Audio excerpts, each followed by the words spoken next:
E.G. Marshall. Welcome to the sounds of suspense, to the fear you can hear. Horror that makes the flesh crawl as with maggots. Terror that turns the brain to jelly. These mark the work of Edgar Allan Poe. For nearly a century and a half, readers have wondered at the mad creations of his fevered brain, even as their blood ran cold with fear. As shall yours.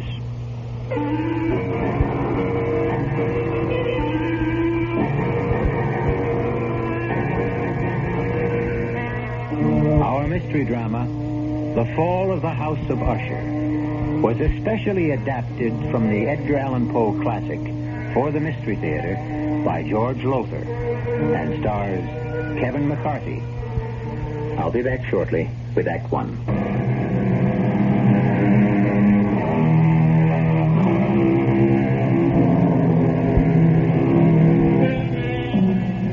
I must warn you that there lies ahead for you a tale so gruesome that when it ends, you will know beyond doubt that never in your life before have you experienced such revulsion. Are you prepared for this? Come then to a certain room where a man named Gabriel Mannering sits writing in his diary. A certain room in the house of Usher.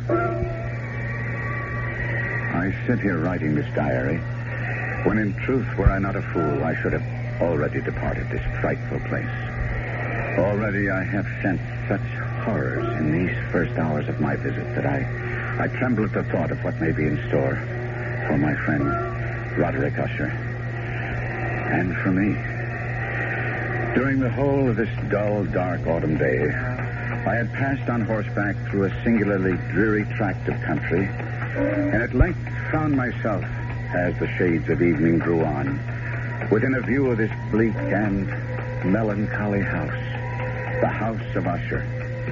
I felt at once an iciness, a sickening of my heart, and wondered what it was that so unnerved me. I was soon to find out.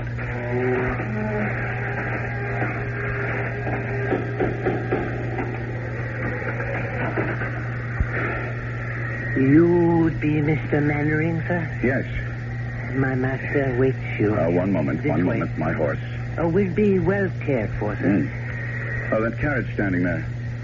That black carriage? Is there another visitor? Only the doctor. He is attending Miss Madeline. This way, sir. Thank you.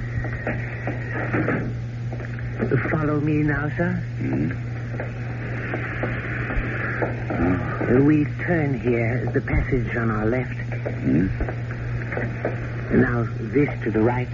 I had no idea the house of Usher was so vast. Oh, yes, vast. Above and below. Below?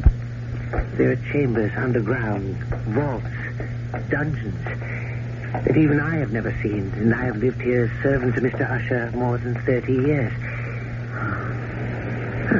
Here we are, sir. Come. Mr. Gabriel Mannering, sir. Oh, Gabriel. My dear good friend, you've come at last. Roderick, I came immediately on receipt of your letter. It gave me cause for concern, deep concern, after all, Roderick. Not having seen each other in years, nor corresponded even, to receive a letter from you was in itself a surprise, but the contents, Roderick, the contents were a shock. How ill are you? Ill? I'm not ill. Not ill? But in your letter... I am not ill. Oh, I may have mentioned something of the sort in my letter, but... More than mentioned, you spoke of acute bodily illness, of oppressive mental disorder, of a malady, dear friend, so strange you could not bear to face it alone. Now, that is why I'm here. That is why I came at once. The terrible agitation in your letter. Oh, mood. It was nothing but mood. Mood of the moment. Nothing more. Come now. Cato, the port. Good. Thank you. I'll pour. And, Cato. Sir? Dr. Wyndham is with my sister still? Yes, sir. I would speak with him before he takes his leave if he feels I can bear to...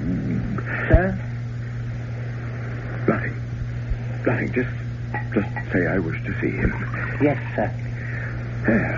It's a vintage Port Gabriel. You'll enjoy it. Its aroma, its fragrant bouquet will delight your nostrils.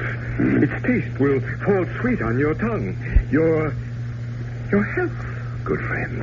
And yours, Roderick.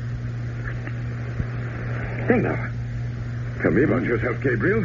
How has life gone with you all these years? Oh, as all lives go, I suppose.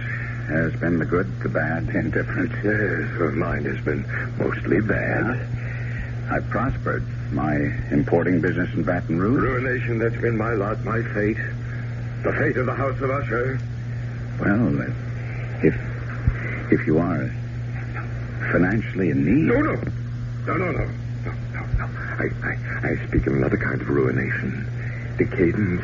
I speak of the evil that molders within my body, my mind, my house. House? Oh, no house this. A tomb that houses the living dead. You are ill. Yes, I lied. I am ill with what? With what? With fear. Fear? Of what? I know not. Well, what do we all fear, each of us? What living thing has not known fear? It lives within us, this fear. It rots within us, as I rot within this house. But mark you, good friend, whereas with others fear rides like a restless maggot, only now and again with me it's ever present, a colorless slime growing within me, spreading, engulfing, drowning me. Roderick. No. I'm all right now. I'm all right. You must go. Go. Well, you shouldn't have come. I shouldn't have asked you. You must leave this house of death, this tomb. Stop that. Now stop. I tell you that... Enough. Enough now. Here. Sit down.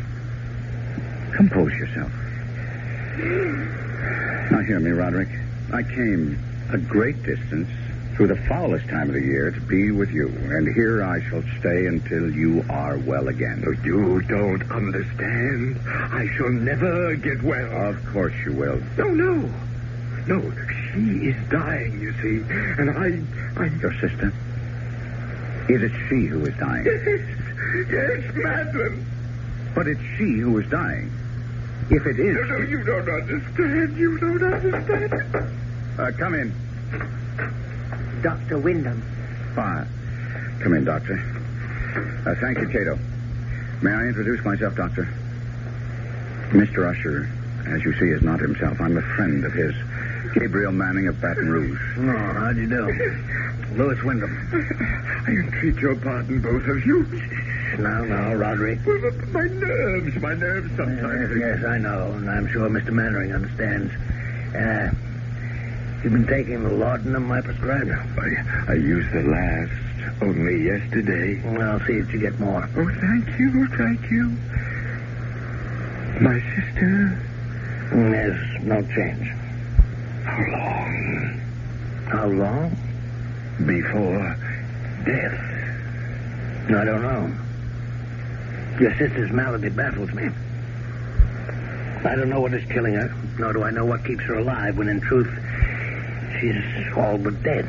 Oh, would it be an impertinence, Doctor, for me to ask you what you mean by that? Well, no, Mr. Mannering. Quite simply, there have been times when Miss Usher, Madeline, has been devoid of all vital signs.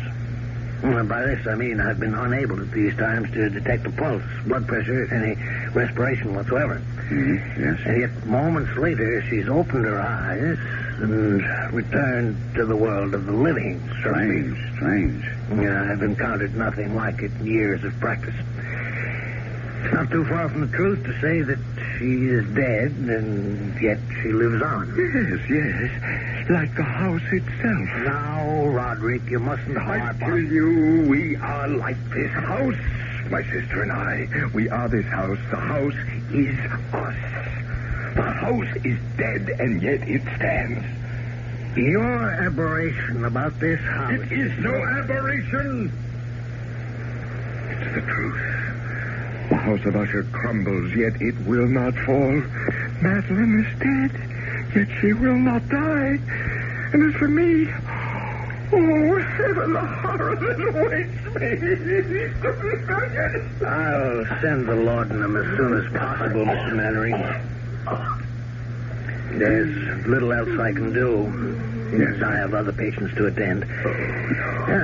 Thank heaven it's a moonlit night. I have many miles to travel. Good night. Good night. Roderick. Roderick? Yes? Roderick, I want to help you in every way I can. That's why I'm here. But now, you must do your part to help yourself. What do you mean? Well, I could be wrong, but it seems to me you let yourself go to pieces all too easily. This talk, this wild talk of your sister Madeline being dead and yet alive. Well, now, that's nonsense, you know. No. Yes, well, I'll agree with you with one thing, one thing only. In a way, you have become this damnable house. No healthy, sane man could live here for long without beginning to lose his sanity, without serious damage to his nervous system. I've never seen such gloom. Inside as well as out. This very room reeks of dejection, despondency, undusted cobweb furnishings, black drapes covering the window. Here, let me throw them back and at least get some moonlight, if not sunlight, into this place. There. That's... Roderick. What is it? There's a graveyard. I can see it in the moonlight. The family graveyard, yes. Who would be walking in it at night? What do you say? Well, where do you see it? There. Amidst the headstones. Oh. It's Madeline. What is she doing out there? Well, we'd better go and find out.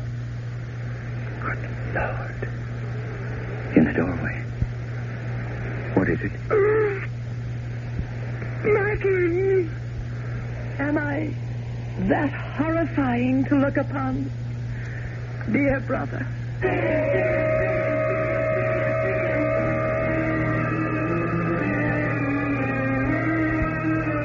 Madeline Usher walks among the headstones of the Usher graveyard, yet stands in the doorway at the same time. Does her spirit walk abroad? Is she that close to death? I'll be back shortly with Act 2.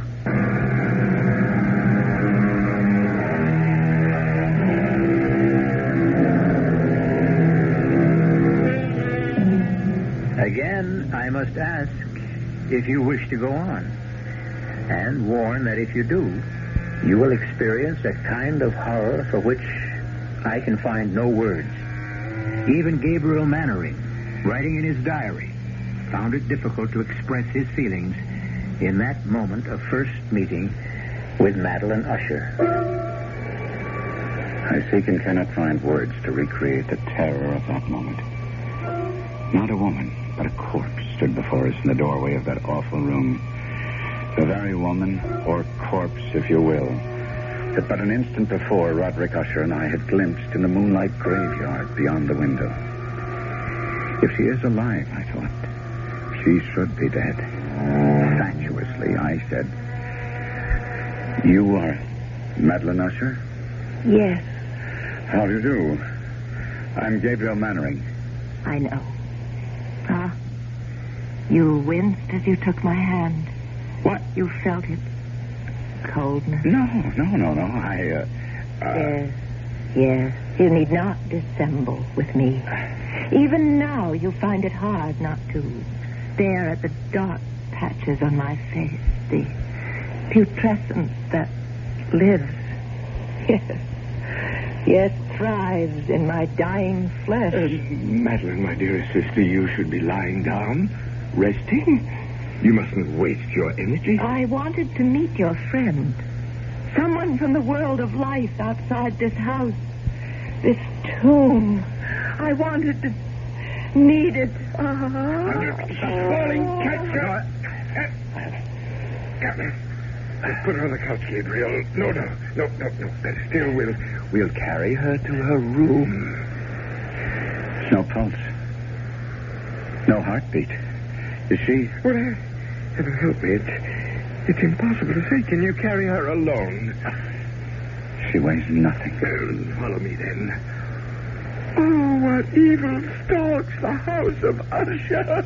Help us, dear Lord. Please help us. Put her down, Gabriel. Gabriel. In what? In that? It's her bed. A coffin. But nevertheless, it is her bed. It's where she rests and sleeps. And haven't you noticed? What she's wearing isn't a nightdress. A shroud. Yes. She's been ready for her burial for nearly a year now. Oh, look. See? Her eyes are fluttering. I'd have taken my oath she was dead. Not yet. Not yet. Gabriel, my friend, come. Well, you don't leave her like this, alone. No company to cheer her when she wakes. She may not waken again today. She may not waken again. Come? No. Oh, wait. There's something about her. Something in her face that... It reminds me. Of course, it's you. Oh, you see, then? The family resemblance. It's obvious. In spite of what the intimacy of death has done to the face, the resemblance is still there. It's more than a resemblance, Gabriel. What do you mean? Well, we are twins.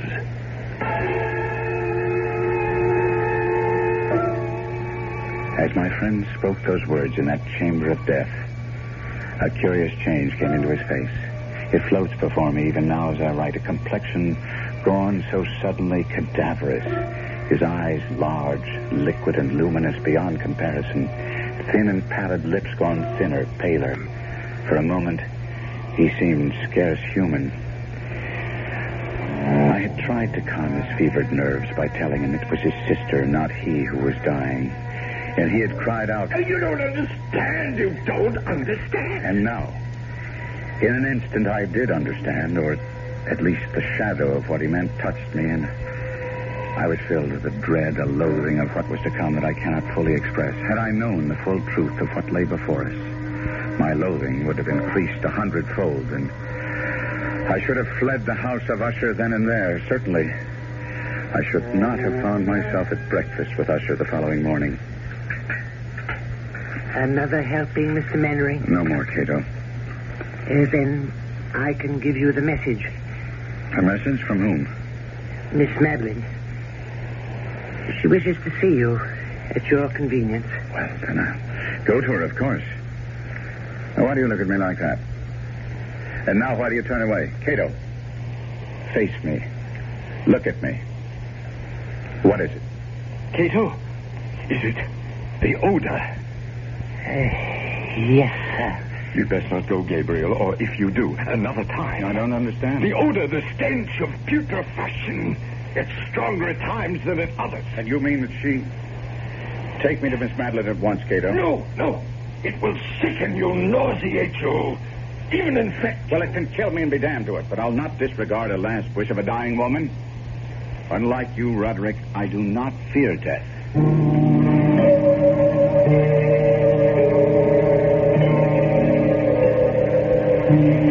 Miss Usher.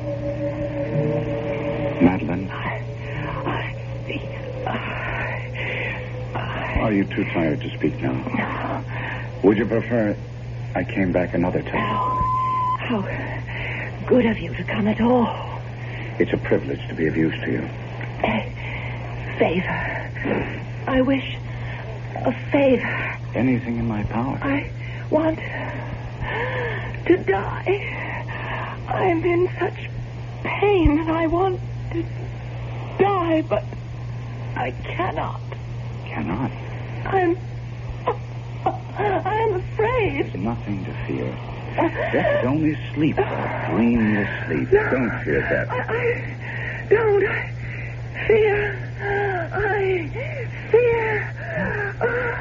You fear what? Burial alive. Why would you have such a fear? What makes you think you might be buried alive? My mother. She? Promise me. Spare yourself. Spare yourself. You need say no more. I promise. I promise you. You will not be buried alive. Rest. Rest now. Rest.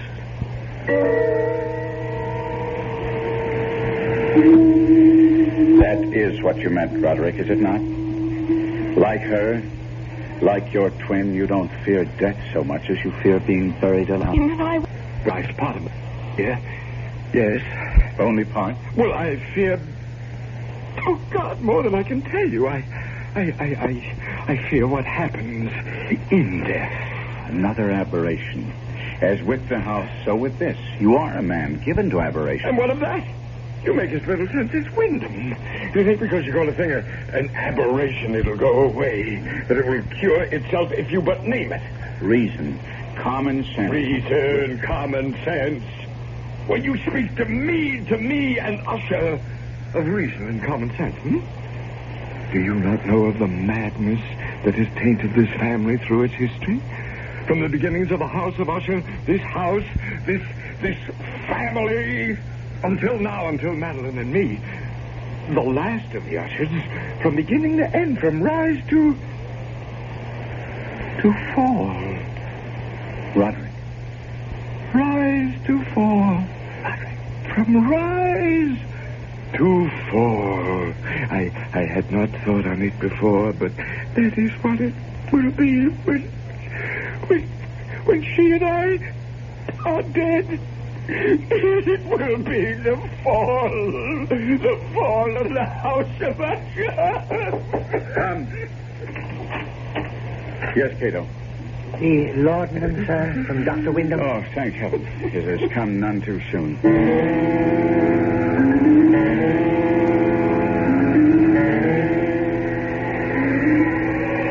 Mr. Mannering, sir. What? Oh, yes, Cato. You've been sitting here in the graveyard for nearly 2 hours. That long? Yes, sir. Tell me, Cato, how long have you been servant to Mr. Usher? More than 30 years, sir. But I thought I'd told you that the night you arrived just a week ago. Did you? Now, then I forgot. Were you here when the mother died? The mother of Mr. Roderick and Miss Madeline? Why do you ask such a question, Mr. Mannering? I don't know, really, except I've been dwelling on what Miss Madeline told me about her mother. Buried alive. Was she indeed? Sir, don't ask such questions. Don't dwell on such thoughts. Why not? It was discovered the mother had been buried alive. Yes. Tell me about it. Sir, I entreat you. Understand. You cannot stay in the house of Usher. No one can without something. I know not what, but something evil taking possession of his mind, his spirit, his very soul. It will happen to you. It is happening to you. No. You've been drawn here to this spot.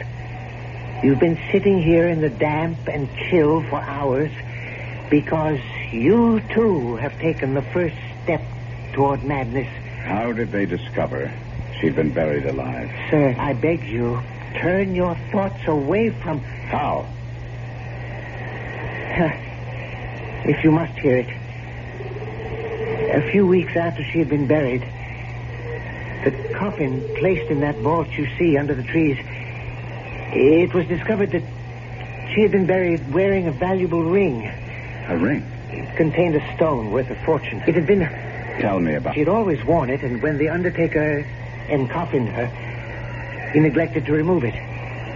He had no idea of its worth, or surely he'd have inquired whether the family wished her to wear it to the grave. And as you will understand, such was Miss Madeline's and Mr. Roderick's grief.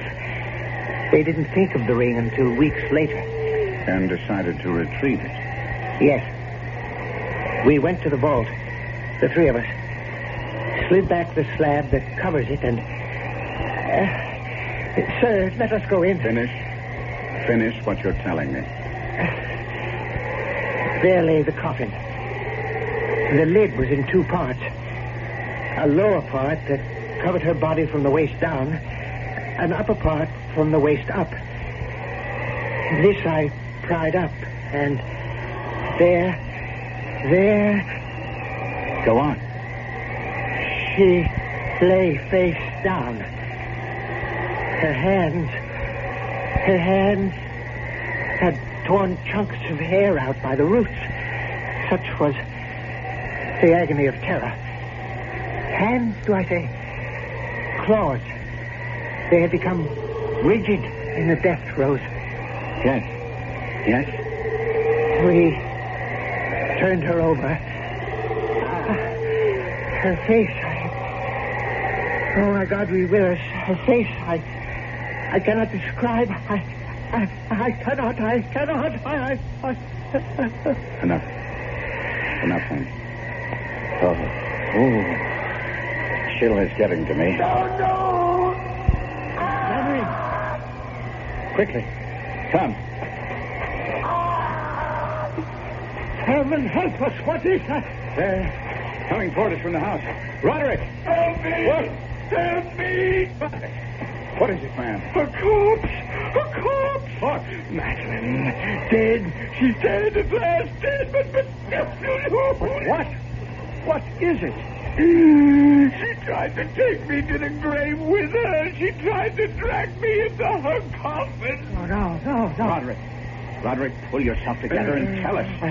I went to her chamber to see how she was. I called her name again and again and again, and no answer. I felt for a pulse, none. I lay my head against her breast, no heartbeat, and then... Oh, God! Her arms were entwined around my neck, her cold arms around my neck, and I tried to break free, but I couldn't. I grabbed her wrists and I tore her arms from her neck. Sir? I've got him. Help me carry him inside.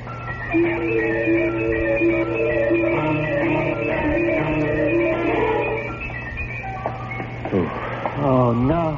Now be calm, Cato.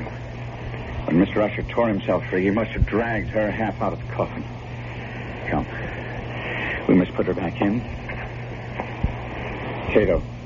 I dare not touch her. Very well.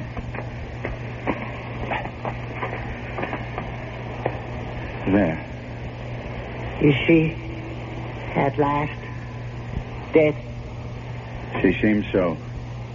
Ride for the doctor. Tell him to come at once. Yes, sir. Sir, you mean to stay here? Yes. But I will be gone at least 2 hours. If you change your mind, I grabbed her wrist. Find your way back to the library in that maze of cards. Now, don't worry about it. I shall stay here. I made her she'd not be buried alive, and I mean to keep that promise, Cato. Beginning now.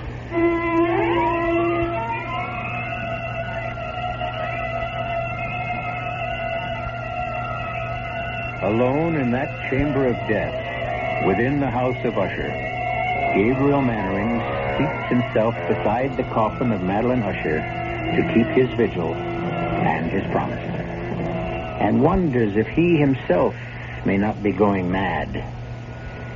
I'll be back shortly with Act 3.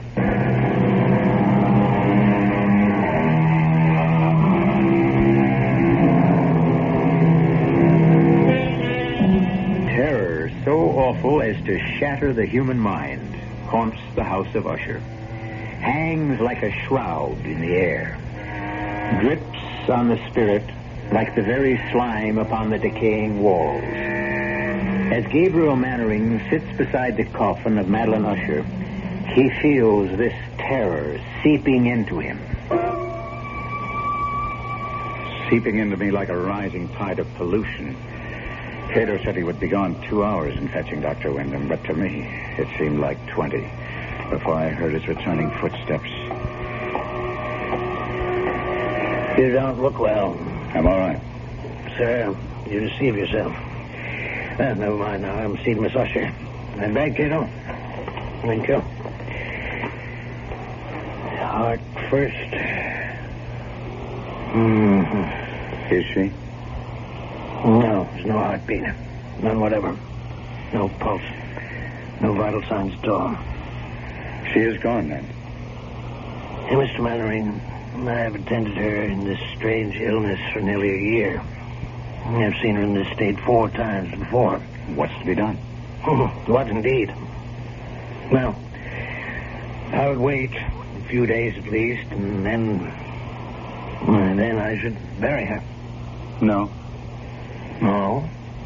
She fears to be buried alive. Yes, I know. Her mother. You attended her? No, another man. From what I've been able to learn, I judge her illness was similar, just as unaccountable as baffling. Well, Mr. Mannering, she did indeed fear the same fate her mother suffered, but I think that after, say, 3 or 4 days... I say no. At least a week. No, 2, even 3. You don't know what you're saying. You can't keep a body for 2 or 3 weeks, especially hers. Why, especially hers? Well, look at her, man. Here. See? Under the skin of the cheeks. Those gray patches. She's partially decomposed already. I gave her my word, Doctor. I said we would make sure. There is an evil in this house. A sinister, malevolent thing that fastened itself on the Ushers years ago. And is beginning to fasten itself on you. Now, Doctor. Now, hear me out. I've not seen you in some days. The moment I came into this room, I saw it. I tell you, I saw it. The change in you. The sickening in you. I do not use this word lightly, Mr. Mannering. The insanity in you.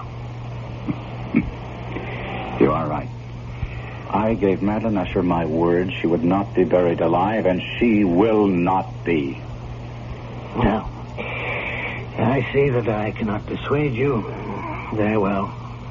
Do as you wish. And may God help you.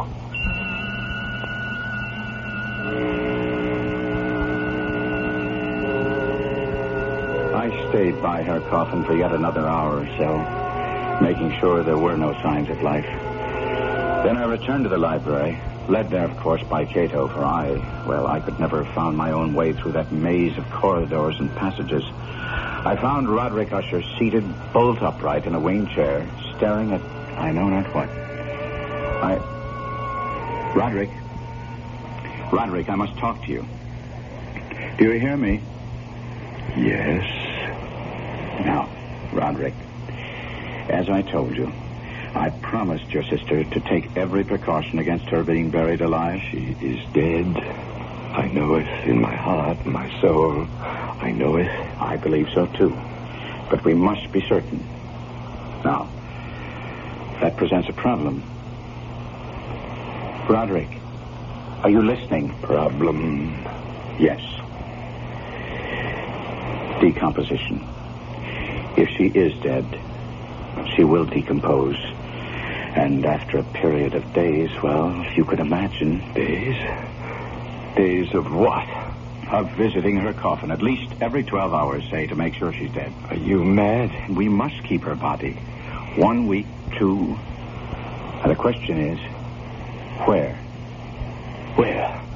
We'll have to leave the coffin open in case she should regain her senses. On the other hand, if she is indeed dead, Well, there are vaults deep down beneath the house. We could put the coffin in one of those. Good. We'll do that, then. Yes. We'll do just that.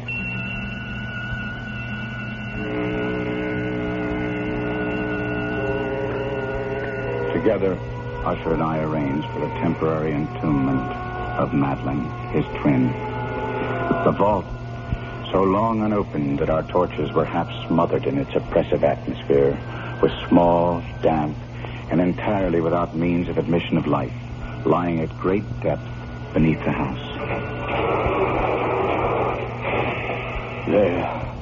There, Gabriel. It is done. We must come here again.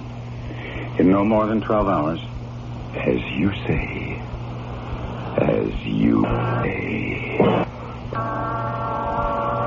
Before he wished only to bury Madeline, for he'd become so compliant, agree so readily with what I said. Only I'd asked myself that question.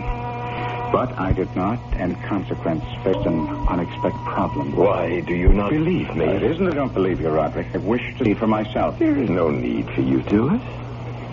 I have done it. You have? I have visited the coffin at least once every 12 hours, sometimes twice. She does not live. Take my word for it. It is my word concerns me. I gave my word to her, not yours. She is dead. I assure you. She's dead. It was about that time the sounds began. Strange knockings, creaking. Perhaps it had begun before, but I had not at first. I would hear some curious sound from below and say to Roderick, "What was that?" What was what? "Listen." "What is that?" Rats, perhaps? Rats? Well, the house is infested with them. I've never heard rats make sound like that, I answered. Time went on, and it seemed to me the sounds grew louder, and I would say to Roderick, "Listen." And he would answer. A door banging in the wind somewhere. And I would say, "There is no wind." He would answer, "Well, then it's something else. Don't bother me." And on that fatal night, as we sat in the library, he was sitting, staring vacantly at nothing, trying to read, but my mind was on that awful chamber of death far below. Outside, the wind gathering for a storm. It happened. I became aware of distinct, hollow, metallic, yet muffled reverberation. Complete unnerved, I leaped to my feet and looked at Usher. His eyes were fixed before him, and throughout his whole countenance there reigned a stony rigidity. I said, "Roderick, do you not hear it?" Yes, I hear it and have heard it. As you have. Long, many minutes, many hours, many days have I heard. Yet I dared not speak. No, touch me not. I am accursed. For I heard the sounds as did you, but I dared not speak and dared not go. Not go? My God, are you telling me? That not once have I gone down to see. I dare not. We put her living in the tomb. She comes. For me. Listen. Now listen, I know. We've heard the rending of coffin, the grating and iron hinges of a prison, struggles within the covered archway of the vault. And now, she comes for me. The moment she'll be here. I hear her footsteps on the stair. I hear the horrible beating of her heart. She comes for me, she comes. I tell you, she stands outside the door.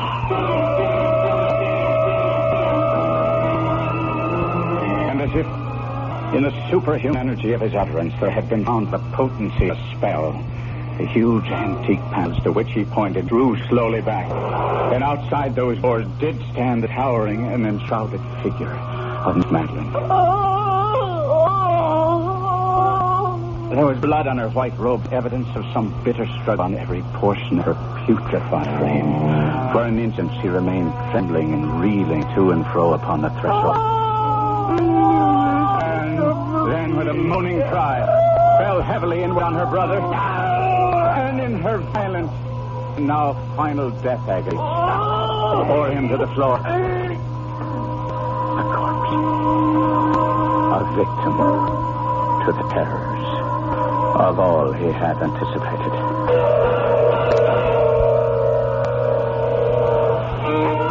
This is E.G. Marshall.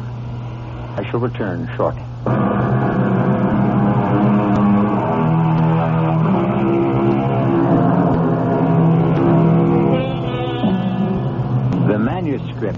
of the fall of the House of Usher ends thus.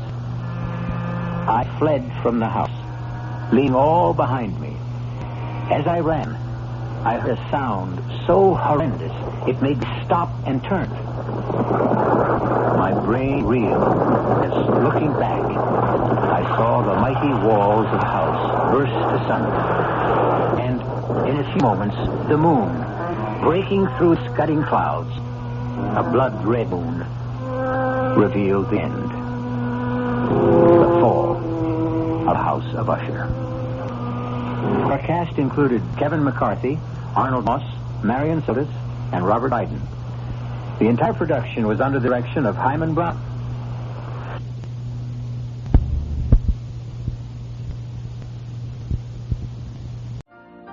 You've been listening to the OTR Gold Network.